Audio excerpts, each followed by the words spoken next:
Assalamualaikum warahmatullahi wabarakatuh. Perkenalkan, saya Isnanda Nuriskasari, SSIMT, dosen tetap program studi D4 Teknologi Rekayasa Konversi Energi, jurusan Teknik Mesin, Politeknik Negeri Jakarta. Pada kesempatan kali ini, saya akan membuat video pengajaran dalam rangka pernyataan diri dosen dalam unjuk kerja Tridharma Perguruan Tinggi aspek pengajaran pada mata kuliah yang saya ampu, yaitu Kimia Terapan. Adapun identitas mata kuliah yang saya ampu yaitu Kimia Terapan dengan kode TME 106 untuk program studi D4 Teknologi Rekayasa Konversi Energi diberikan pada semester 1 dengan bobot SKS 2 dan dosen pengampunya yaitu saya sendiri Isnanda Nuriskasari SSIMT, kemudian ada rekan saya Noor Hidayati ST MSc. Terkait deskripsi mata kuliah ini, mata kuliah kimia diberikan pada semester 1 dengan mengkaji tentang konsep dasar ilmu kimia yang meliputi sifat suatu unsur, sifat bahan berdasarkan ikatan kimianya, kemudian penyelesaian masalah menggunakan stoikiometri pada bidang konversi energi, perhitungan pH, termokimia, untuk perhitungan panas reaksi, laju reaksi, kesetimbangan kimia, serta sistem pengolahan limbah padat, cair, dan gas di industri pembangkit tenaga listrik dalam bidang konversi energi, sel elektrokimia, hingga aplikasi kimia dalam bidang konversi energi seperti karakteristik material besi, non-besi, polimer, keramik, komposit, dan perlindungan korosi material logam. Adapun CP program studi yang dibebankan pada mata kuliah kimia terapan ini adalah yang pertama, menunjukkan sikap bertanggung jawab atas pekerjaan di bidang keahliannya secara mandiri yang terdapat pada aspek sikap ke-9. Yang kedua, menguasai konsep teoritis sains alam, matematika rekayasa, prinsip rekayasa teknik energi atau energy engineering principles, sains rekayasa, dan penerapan rekayasa yang diperlukan untuk analisis dan perencanaan sistem energi yang terdapat pada aspek pengetahuan pertama, menguasai konsep teoritis teknologi rekayasa yang diperlukan pada sistem energi yang terdapat pada aspek pengetahuan ketiga, selanjutnya mampu mengikuti perkembangan iptek dan mengkaji kasus penerapan ilmu pengetahuan dan teknologi yang memperhatikan dan menerapkan nilai humaniora sesuai dengan bidang keahliannya dalam rangka menghasilkan prototipe, prosedur baku, dan desain yang terdapat pada aspek keterampilan umum ketiga. Selanjutnya, mampu menerapkan matematika, sains alam, dan prinsip rekayasa ke dalam prosedur, proses, sistem, atau metodologi rekayasa terapan untuk menyelesaikan masalah pada bidang keahliannya, yaitu operasi dan pemeliharaan mesin konversi energi, konservasi energi, dan smart system energi yang terdapat pada aspek keterampilan khusus pertama. Adapun capaian pembelajaran mata kuliah kimia terapan ini adalah mampu mengaplikasikan konsep ilmu kimia dalam menyelesaikan permasalahan teknis di bidang teknologi rekayasa konversi energi. Pada mata kuliah ini, ada 14 kemampuan akhir yang diharapkan. Yang pertama, mahasiswa mampu menjelaskan wujud zat, sifat unsur, dan struktur atom berdasarkan tabel periodik. Kemudian mahasiswa mampu mengidentifikasi tata nama senyawa dan memprediksi kekuatan bahan berdasarkan unsur dan jenis ikatan yang terlibat. Yang ketiga, mahasiswa mampu menerapkan hukum kimia untuk menghitung hasil produksi maupun kebutuhan bahan atau reaktan menggunakan prinsip stoikiometri. Yang keempat, mahasiswa mampu menghitung maupun merekayasa keasaman suatu larutan. Yang kelima, mahasiswa mampu menghitung secara teoritis panas suatu reaksi kimia. Yang keenam, mahasiswa mampu menghitung kecepatan suatu reaksi dan mengidentifikasi faktor-faktor yang mempengaruhi kecepatan reaksi. Yang ketujuh, mahasiswa mampu merekayasa hasil produksi dengan prinsip kesetimbangan dan mengidentifikasi faktor-faktor yang mempengaruhi kesetimbangan. Kedelapan, mahasiswa mampu menjelaskan sistem pengolahan limbah padat, cair, dan gas di industri pembangkit tenaga listrik dalam bidang konversi energi. Kesembilan, mahasiswa mampu menerapkan sel elektrokimia dalam bidang teknologi konversi energi. 10. Mahasiswa mampu menjelaskan karakteristik dan aplikasi material logam besi dan non-besi dalam bidang konversi energi. 11. Mahasiswa mampu menjelaskan karakteristik dan aplikasi material polimer dalam bidang konversi energi. 12. Mahasiswa mampu menjelaskan karakteristik dan aplikasi material keramik dalam bidang konversi energi. 13. Mahasiswa mampu menjelaskan karakteristik dan aplikasi material komposit dalam bidang konversi energi. Dan terakhir, ke-14, mahasiswa mampu menjelaskan proses, faktor penyebab, dan perlindungan korosi material logam.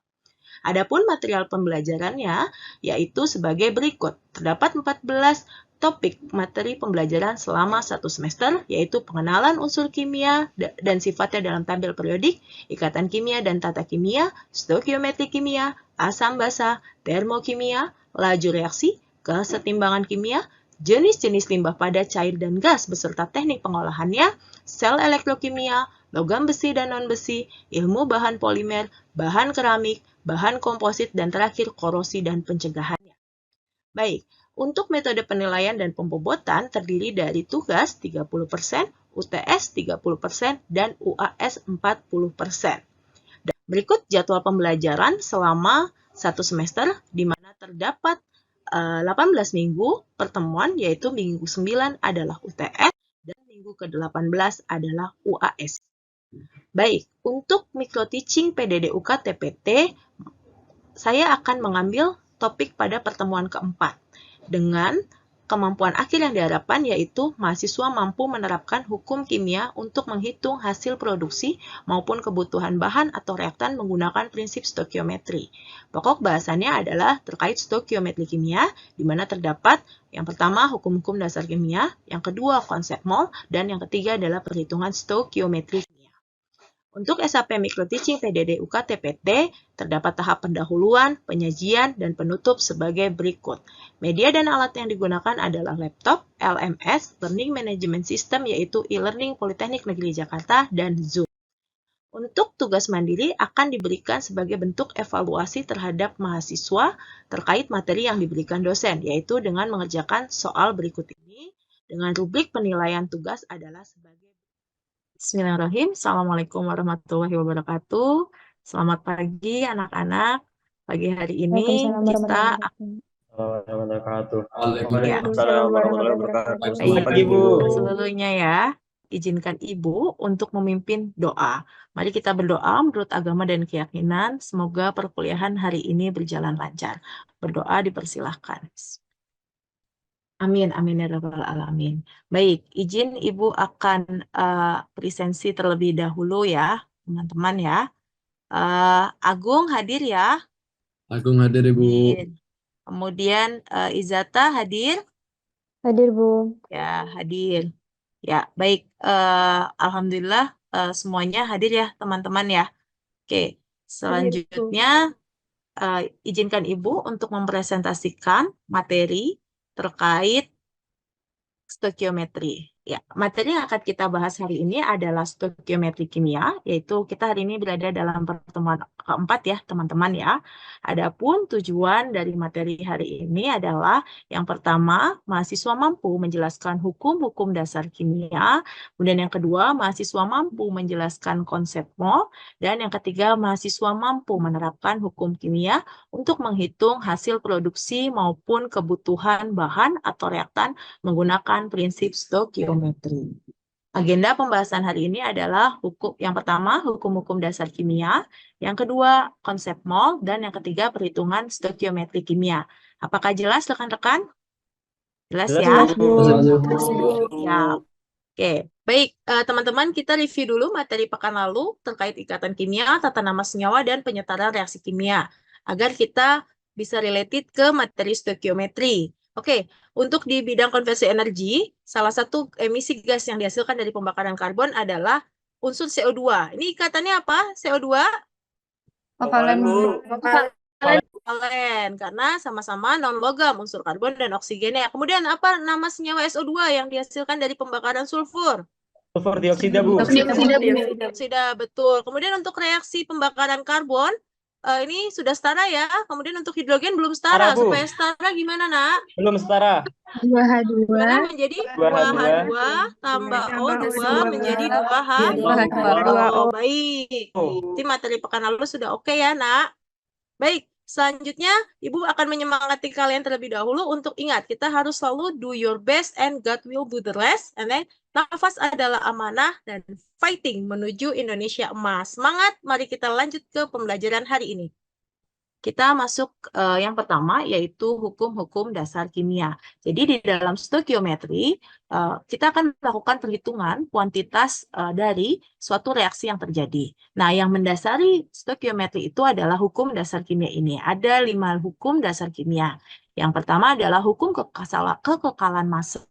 Apa itu hukum kekekalan massa? Jadi, kekekalan massa, yaitu hukum Lavoisier, menyatakan bahwa jika suatu reaksi kimia dilakukan di ruangan tertutup sehingga tidak ada zat-zat yang hilang, maka massa zat sebelum reaksi dan sesudah reaksi tidak berkurang atau tidak bertambah, yaitu tetap. Jadi teman-teman, di dalam persamaan kimia, seperti materi minggu lalu, ada reaktan dan ada produk. Kita ingat bahwa reaksi kimia harus disetarakan untuk kita dapat melakukan perhitungan stoikiometri. Nah, pada contoh reaksi ini, tembaga dan belerang sebagai reaktan, dan produknya adalah tembaga 2 sulfida. Nah, ketika ditanyakan berapa massa zat baru tersebut, kita merujuk pada hukum kekekalan massa bahwa massa zat sebelum reaksi dan sesudah reaksi adalah sama. Selanjutnya, hukum perbandingan tetap. Di dalam hukum perbandingan tetap, bunyinya adalah dalam suatu senyawa, perbandingan massa unsur-unsur penyusunnya selalu tetap. Saya ambil contoh, misalkan kita punya air. Air itu rumus kimianya apa, Nak? H2O, Bu.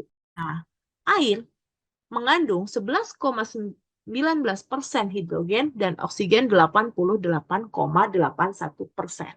Dari mana kita bisa memperoleh perbandingan 1:8? Biasanya nanti dituliskan di dalam soal bahwa perbandingan H dan O dalam H2O adalah 1:8. Nah, kalau misalkan tidak ditulis dalam soal, angka 1:8 itu asalnya adalah dari sini teman-teman. H2O. Berapa H di dalam H2O? 2 kan ya? Berarti 2 kali ARH, ya, nomor massa H, dibagi berapa? 1 kali ARO. Nah, 2 dibagi 16. Sehingga dapat perbandingan berapa, Nak? 1:8. 1:8. Ya, sampai sini ya. Nah, sehingga kalau H2-nya 1 gram, O2-nya 8 gram, maka clear H2O-nya adalah 9 gram. 9 gram. Lalu, Bu, bagaimana ini? Ketika saya punya H2-nya 2 gram, O2-nya 8 gram, H2O-nya 9. Kenapa ada H2 yang bersisa? Teman-teman bertanya seperti itu ya. Oke, saya akan berikan contoh sebagai berikut. Jadi, sebagai contoh, Oke. Kita punya tadi berapa? H2O-nya 2 gram ya. O2-nya 8 gram. Maka kita harus menentukan siapa yang habis dan siapa yang menjadi pembatas. Gitu ya. Caranya adalah sebagai berikut. Kita tahu tadi perbandingan H dan O-nya adalah 1:8 ya teman-teman ya. Buatlah perbandingan massanya H dibagi dengan nilai perbandingannya H yaitu 1 versus massanya O yang tahu di soal ya, 8, contoh di soal kan 8 ya, dibagi nilai perbandingan O, 8. Nah, 2 versus 1. Mana yang lebih kecil, Nak? Angka berapa? 1, Bu. Nah, yang habis bereaksi adalah oksigennya. Ya, clear? Jadi, oksigennya berarti di sini 8. Lalu hidrogennya, berapa, Bu, yang bereaksi? Maka, yaitu sebagai berikut. Kan tadi kita dapat nilainya adalah 1 kalinya ya. Berarti ya udah 1 ini dikali 1. Sama dengan 1 kan? Sehingga ketika kita hitung siapa yang bersisa, clear yang bersisa adalah hidrogen, yaitu 1 dan oksigen yang habis, sehingga produk H2O-nya 9. Apakah paham sampai sini, Nak? Paham ya? Paham, Bu. Lanjut ya, Ibu ya. Oke, hukum yang ketiga yaitu hukum perbandingan berganda, yaitu hukum Dalton. Kalau tadi kan berdasarkan perbandingan massa-massanya ya. Untuk Dalton menjelaskan bahwa bila unsur-unsur dapat membentuk dua macam senyawa atau lebih, di mana salah satu unsur tersebut tetap, maka perbandingan massa unsur yang lain dalam senyawa-senyawa tersebut merupakan bilangan bulat sederhana. Hukum Gay-Lussac ini adalah pada kondisi temperatur dan tekanan yang sama, perbandingan volume gas-gas bereaksi dengan gas-gas hasil reaksi merupakan bilangan bulat dan mudah. Jadi gampangnya seperti ini, bahwa perbandingan koefisien adalah perbandingan volume, gitu ya. Nah, ketika teman-teman ditanya volume suatu unsur, gitu kan, misalkan gini, saya punya reaksi amonia. Untuk memproduksi amonia direaksikan hidrogen dan nitrogen. Setarakan terlebih dahulu. Lalu diketahui jika 6 liter hidrogen, ini 6 liter ya, ditanya berapa nitrogen yang diperlukan dan berapa amonia yang dihasilkan dalam volume. Seperti itu ya teman-teman ya. Maka untuk menghitungnya, rumusnya sebetulnya seperti ini. Volume ditanya sama dengan koefisien yang ditanya per koefisien yang diketahui dikali volume yang diketahui. Oke, contoh nitrogen. Ya, ketika saya tanya volume nitrogen, berarti bagaimana?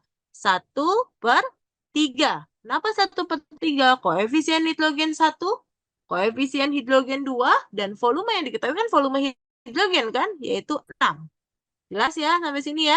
Maka 1/3 dikali 6 adalah 2 liter. Gitu ya. Kalau ditanya nih amonia, berapa volume yang dihasilkan? Kita gunakan perbandingan koefisien. 2/3 gitu kan, dikali 6, yaitu 4 liter. Jadi inti dari Gay-Lussac adalah perbandingan koefisien, yaitu perbandingan volume. Gitu ya. Oke, kita lanjut ya teman-teman ya. Selanjutnya yang kelima adalah hipotesis Avogadro. Oke, di dalam hipotesis Avogadro menyatakan bahwa gas-gas yang volumenya sama jika diukur pada temperatur dan tekanan yang sama mengandung jumlah molekul yang sama pula. Jadi dengan kata lain, perbandingan volume adalah perbandingan molekul. Jumlah molekul X per jumlah molekul Y sama dengan volume gas X dibagi volume gas Y. Oke, kita masuk ke bagian yang kedua, yaitu konsep mol. Ya, ada yang ingat konsep mol? Konsep mol menyatakan bahwa ketika kita dalam reaksi kimia gitu ya, satuan jumlah zat dalam ilmu kimia disebut dengan mol. Di mana 1 mol mengandung partikel yang jumlahnya sama dengan 12 partikel dalam 12 gram C12, yaitu 6,02 kali 10 pangkat 23 partikel. Jumlah partikel ini disebut bilangan Avogadro. Nah, oke, jadi 1 mol sama dengan 6,02 kali 10 pangkat 23 atom unsur. Gitu ya. Contoh, misalkan, hitunglah jumlah partikel dari 2 mol unsur natrium. Ya sudah, tinggal masukkan ke rumus. Jumlah partikel sama dengan mol dikali bilangan Avogadro. Molnya berapa tadi? 2. Bilangan Avogadronya 6,02 kali 10 pangkat 23 ya. Ini maksudnya 10 pangkat ya, Nak ya. Gitu. Oke, kita lanjut ya. Nah, di dalam stoikiometri, love-nya itu, jantungnya itu di mol. Karena mol punya connectivity ke berbagai perhitungan. Ya, hubungan mol dengan jumlah partikel apa, Bu? Mol sama dengan jumlah partikel dibagi bilangan Avogadro, yaitu 6,02 kali 10 pangkat 23 ini ya. Kemudian, kalau kita punya mol, ya, kita bisa menentukan massa. Mol sama dengan massa per ml. Atau kita punya massa bisa hitung mol. Gitu ya. Ya. Kemudian mol sama dengan volume dibagi 22,4. Ini untuk kondisi volume STP ya. 0 derajat Celcius 1 atm. Dan connectivity dari ketiga hubungan itu adalah sebagai berikut. Ya. Jadi teman-teman ketika punya volume ditanya mol, bisa. Atau punya volume ditanya massa. Cari dulu molnya. Ya, mol sama dengan volume STP ya, dibagi 22,4. Kemudian kalau ditanya massa, ya udah massa sama dengan mol dikali AR atau MR. Gitu ya, Nak. Oke. Ketika volumenya bukan kondisi STP, maka untuk menghitung volume kita gunakan rumus PV sama dengan NNT. di mana P tekanan dalam ATM, V volume dalam liter, N itu adalah mol gas, dan R adalah tetapan gas. Dan T-nya itu suhu dalam Kelvin. Nah, kita masuk ke bagian yang ketiga, itu stoikiometri kimia. Oke, sampai sini sudah jelas semuanya, Nak? Jadi tadi kita sudah belajar konsep mol, ya. Kemudian kita sudah belajar hukum-hukum dasar kimia, ya. Ada 5 hukum-hukum dasar kimia, ya. Hukum kekekalan massa, apa aja? Ayo, tadi ada hukum kekekalan massa, hukum perbandingan tetap, Hukum Avogadro, Perbandingan hukum jarak. Gay-Lussac, ya. Dalton. Berganda Gay-Lussac, dan yang terakhir adalah hipotesis Avogadro. Avogadro. Nah, Avogadro. oke, sip. Clear ya? Oke, Clear, Bu. siap. Bu. Sekarang Bu. kita masuk ke perhitungan stoikiometri kimia. Ya. Oke, salah satu perhitungan stoikiometri kimia adalah penentuan reaksi pembatas. Nah, biasanya kita punya persamaan reaksi, kemudian ditanya berapa produk yang dihasilkan, gitu ya. Dalam suatu reaksi, jumlah mol per reaksi yang ditambahkan tidak selalu bersifat stoikiometris atau tidak selalu sama dengan perbandingan koefisien reaksinya. Sehingga zat reaksi bisa habis bereaksi dan bisa berlebih dalam reaksinya. Contohnya ini, N2, saya punya gas nitrogen dengan gas hidrogen dihasilkan menghasilkan produk gas amonia. Ya, di sini NH3. Oke, jika 1 mol N2 direaksikan dengan 2 mol H2, ini gampang banget. Tentukan siapa reaksi pembatas, mol yang tersisa, dan jumlah mol NH3. Oke, kita masuk. Oke, jadi sebetulnya untuk mengetahui siapa yang menjadi reaksi pembatas, ada baiknya kita tulis dulu persamaannya. Ya, tadi persamaannya apa? Nah, N2 tambah 3H2 menjadi 2NH3. Betul ya? Oke, tadi yang diketahui apa? Yang diketahui datanya apa? 1 mol N2. Nah, kita buat mula-mula reaksi 2 mol sisa. H2. Ya. Nah, yang diketahui 1 mol N2 dan 2 mol H2. Nah, ini mirip seperti tadi yang perbandingan apa? Tetap ya. Jadi kita buat dulu versusnya. 1 mol N2 dibagi koefisiennya N2. Berarti kita buat N2 versus H2. 1 per 1 versus 2 per 3. Mana yang lebih kecil, Nak? Yang? 2 per 3, Bu. Ya, berarti yang menjadi reaksi pembatas siapa? H2. H2-nya. H2, Ya, Bu. yaitu 2 molnya di sini 2 mol kita tulis ya. Berarti N2-nya bagaimana, Bu? 1 koefisiennya N2 dibagi 3 dikali berapa? Dikali 2 mol. Ya, pintar. Terus NH3 berarti 2 per 3 kali 2. Begitu ya, Nak ya? Maka H2-nya habis. N2-nya adalah 1 dikurangi 2 per 3, yaitu 1/3 mol. Dan NH3-nya adalah 2 per 3 dikali 2, yaitu 4 per 3 mol. Clear ya? Sampai sini ya? Clear, Bu. Nah, Bu, bagaimana jika datanya tidak langsung mol? Datanya misalkan gramnya N2, kembalikan dulu ke mol. Jadi teman-teman bisa buat MLS kalau sudah dalam kondisi mol. Oke?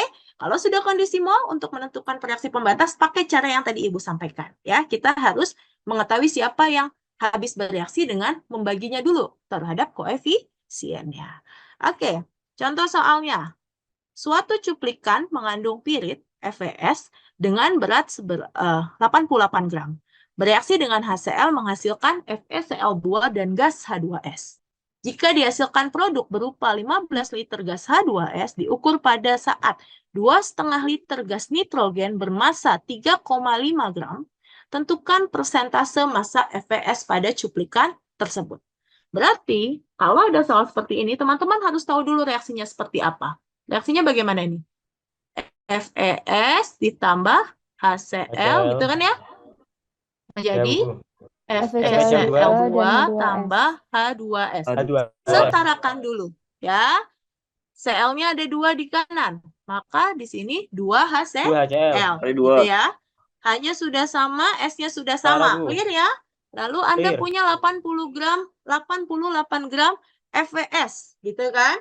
Nah, 88 gram ini adalah massa sampelnya. Kita lalu kalau dikasih tahu ada 15 liter gas H2S ya yang diukur pada saat 2,5 liter gas nitrogen. Nah, begini teman-teman. kata kuncinya kita punya H2S. Tapi H2S-nya belum dalam mol. Lalu bagaimana? Cari dulu mol H2S. Pakai apa? Kan dia diukur dengan gas nitrogen ya.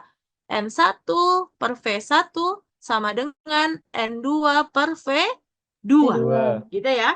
Jadi mol H2S dibagi volume H2S sama dengan mol nitrogen dibagi volume nitrogen. Ya, nitrogennya masih dalam massa, Bu. Jadikan ke mol. Bagi dengan mR. Dari rumus ini kalian bisa punya mol H2S. Punya mol H2S, gunakan perbandingan koefisien. Yang ditanya apa sih? Pertanyaannya apa? Menghasilkan berapa persentase massa Persentase FVS pada massa cuplikan kan? FVS. Berarti Anda cari mol FVS-nya dengan perbandingan koefisien ya. Setelah itu, Anda hitung apanya, Nak? Hitung massanya. Clear ya sampai sini ya? Nah, ini penjelasannya tadi yang Ibu sampaikan ya. Punya mol H2S karena sama dengan koefisiennya ya.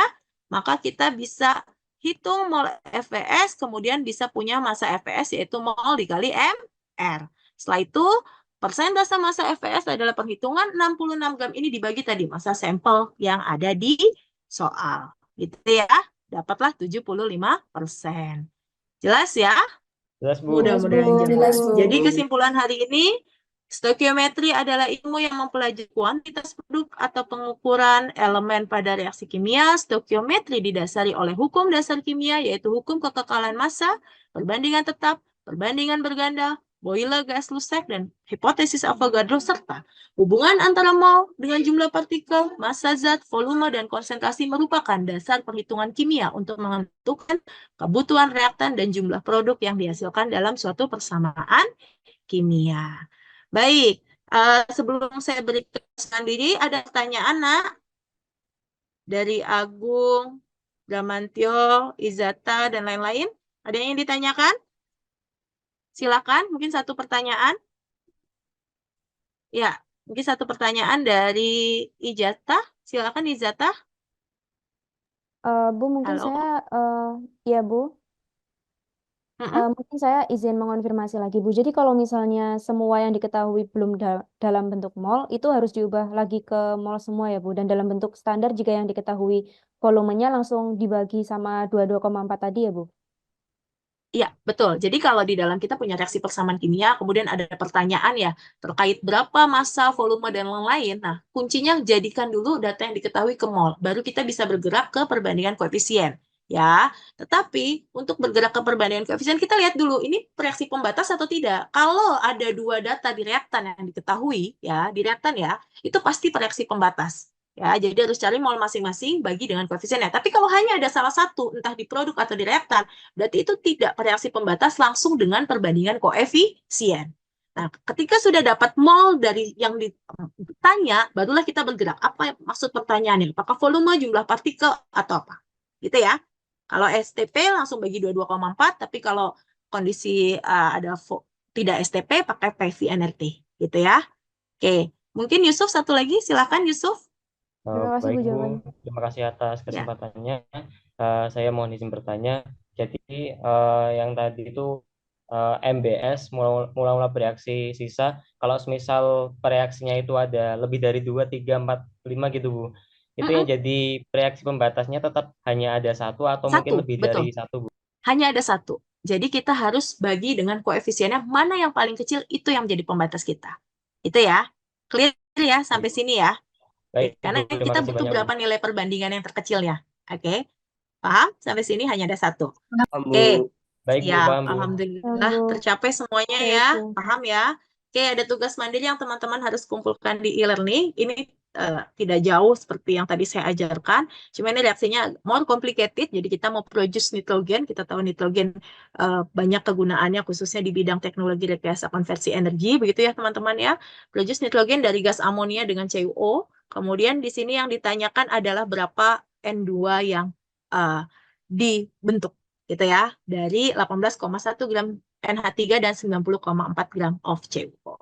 Oke, baik. Tugas dikumpulkan di e-learning ya, teman-teman ya. Sesuai waktunya saya sampaikan hingga 2 jam dari sekarang, gitu ya. Jadi teman-teman langsung untuk mengerjakan tugasnya. Oke, Baik, terima Bu. kasih atas perhatiannya. Kurang lebih Lebihnya saya mohon maaf. Sampai ketemu di pertemuan selanjutnya. Kita masih akan membahas stoikiometri di pertemuan 5, tetapi lebih detail lagi tentang aplikasi stoikiometri di bidang pembakaran. Karena di teknologi rekayasa konversi energi ini sangat membutuhkan perhitungan bahan bakar kita. Nah, kita bisa hitung berapa kebutuhan bahan bakar, berapa emisi gas yang dihasilkan. Gitu ya. Sampai ketemu di pekan depan. Tadi kita buka dengan doa, kita tutup dengan doa. Mudah-mudahan pembelajaran hari ini bermanfaat. Berdoa dipersilakan. Berdoa selesai. Terima kasih Izata dan rekan-rekan. Sampai ketemu di pekan depan. Terima kasih, Terima Bu. kasih Terima kasih, banyak, Bu. Terima Bu. kasih banyak sekali Sesta. Terima kasih.